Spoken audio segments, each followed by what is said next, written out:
been thinking lately, just as followers of Christ, of what our aim kind of is. And I guess for me, our aim is simple but complex at the same time. And I really feel that the goal of anyone who's following Jesus is to know we are beloved and to operate from that center point. And that's key. That's the main aim, knowing that. And I think we struggle with this due to our inability to really forgive ourselves and kind of believing we need to reach this sainthood type state uh, before we are truly beloved as we are by God. And that, for me, really isn't the case. That isn't the case when you dive into scripture, when you look at Jesus's life and ministry, when you look at what the apostles did following his death and resurrection. And I guess for me, in those moments when they come, because they come a lot for me personally, I struggle with operating from a center of knowing that I'm beloved. And I'm trying to get better. I'm trying all the things to do. And I think in those moments when I really struggle, I'm trying to reflect on what Jesus says on the cross in Luke chapter 23, verse 34, where he says, Father, forgive them, for they know not what they do.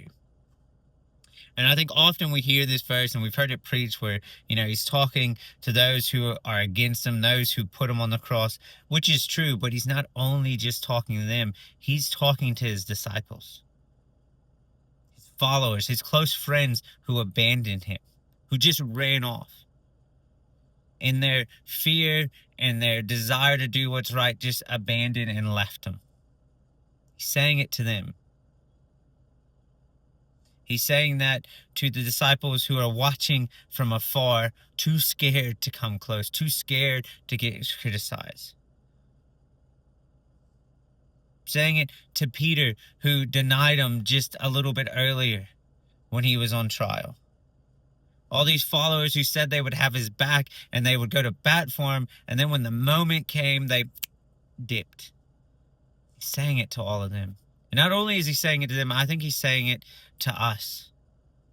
In the moments where we try to get it right and we might have the best intentions, the best heart, but in our effort to do something right, to do something loving, it just completely backfires and blows up in our face. And we find out in hindsight what we were doing in love was completely unloving.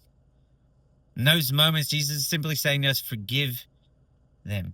Is that he's forgiving us.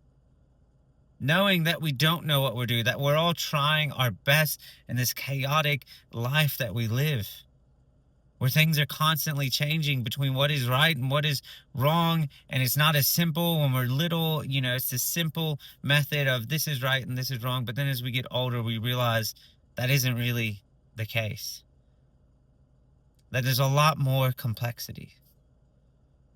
And Jesus isn't waiting for us to get it all right to be forgiven and be beloved. He's saying it to us right now as we are. So we are forgiven for the times that we've hurt someone, but we are trying to help.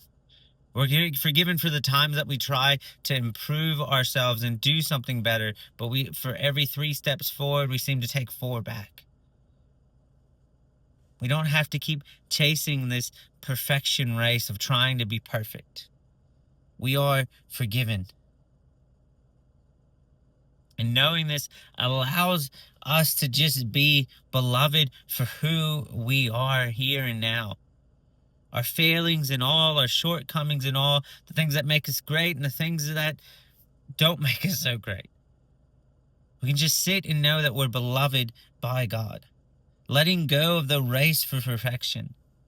Just being beloved by our Creator and having that as our center that we operate from. And I believe this is our ultimate goal as followers of Jesus, to just simply know we're beloved and operate from that center. And I want to encourage you to try to aim for that. And in the times that you get it wrong, which you will and I do all the time, we need to just rest in the fact that we are beloved and we're forgiven. So let's operate from the center of knowing we're beloved. And then I think if we do that, we produce the fruit Jesus talks about his followers producing. But we need to let go of this perfection race or this trying to get to sainthood status before that happens. I believe this happens when we operate from a center of just knowing we're beloved just as we are, our failings, our shortcomings, and everything.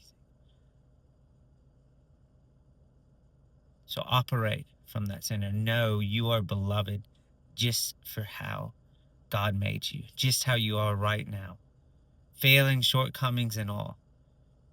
God already forgives you, and he knows that you're trying your best. And sometimes with the best intentions, we can still get it wrong. And that's okay, because you know what? At the end of the day, we're always beloved by our Creator. And God's grace and peace be with you.